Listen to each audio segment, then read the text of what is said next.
So now we're moving to the third part of the video.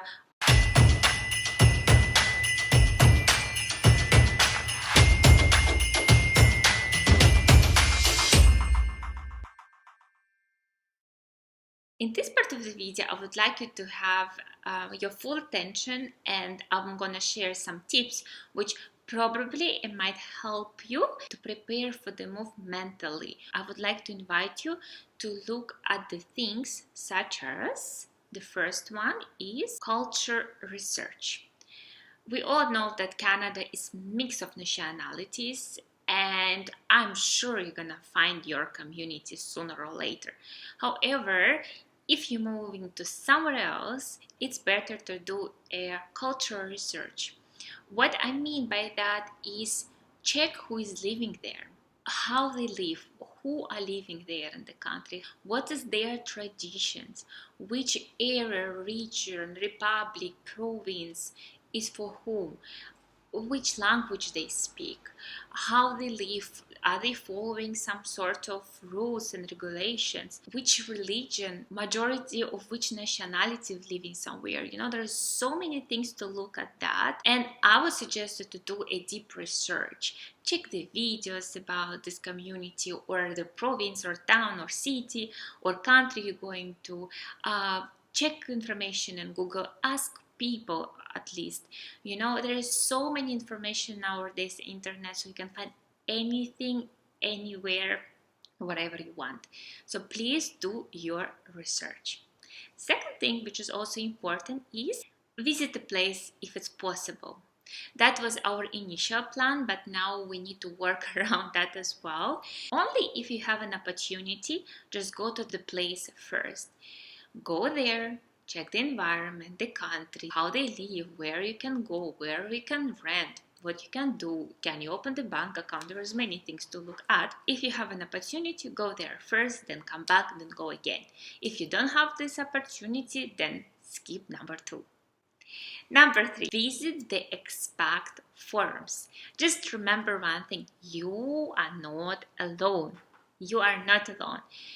Go to Facebook, add yourself to the groups, Russians in Canada, Russians in New Brunswick, for example, Africans in Sydney, Africans in Australia, Portuguese in New Zealand, check Facebook groups, as well as, for example, meet the same people who is going through the same experience.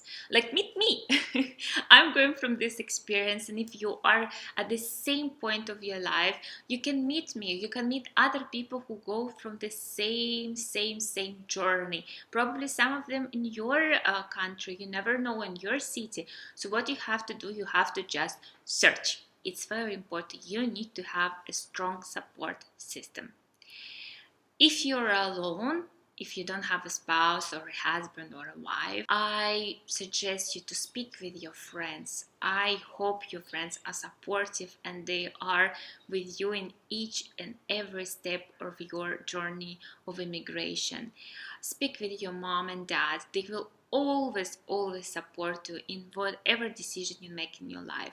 But to have a strong support system is important for your mental preparation. It's extremely important, because if you're going to be completely alone in this journey, it will take you through lots of anxiety, lots of breakdowns, lots of disappointment, and just stress.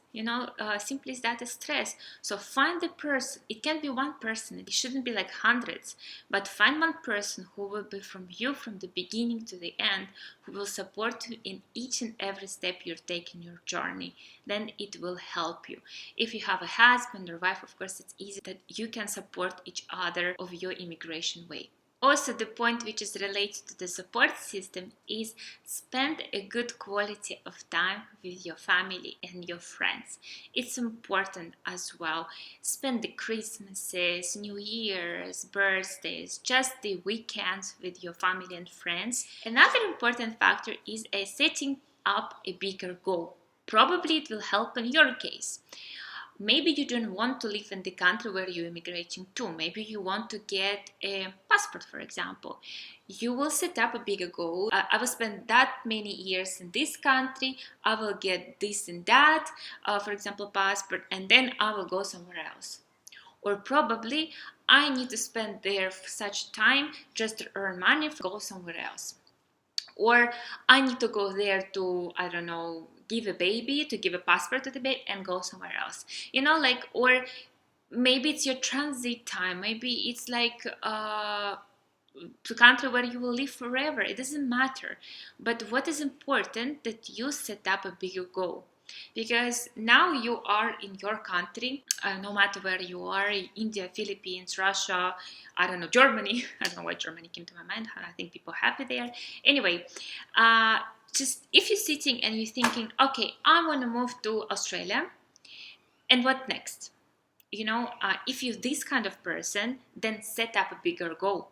I want to move to Australia because this and that, but after that I'm going to do this and that. So you're going to look forward for many other goals. Set up a goal which will apply on your situation, and I think it really will help you. Coming back to the planner, it's, I would say, to-do list. So what you have to do before you move. It is mandatory for you to have. Today I ordered from Amazon a big magnet board with to-do list. We're gonna write all the information there which we need to do before we move. So maybe we want to see some places still in UAE, and we need to pack, and we need to find out how to relocate our dog. There's so many things we need to think of. Selling our furniture, one of the important things we need to think through. So have a to-do list. That will help you to avoid a chaos. Another point which is crucial as well is be open to the adventure. I would love to give an example of my friend. I hope she will not be upset of that. If you're watching me, I hope you won't be upset. But her example is very clear example of how it will be from the beginning. She moved from certain country to another country. She spent there only 3 months. Guys, it's not enough. What you need to be prepared for is that the first day, the first year, the first week, it will be hard. After first week, I'm sure you will think probably it's a mistake. Maybe I shouldn't do that. I was more happier there. Why did I move? What you need to understand right now, it's adjusting time, which you need to go through. 1 week, 2 months, 3 months, as my friend did, it's not enough. Sometimes it will take 1 year. Some people it will take 2 years. I know people who spend 5 years and is still adjusting.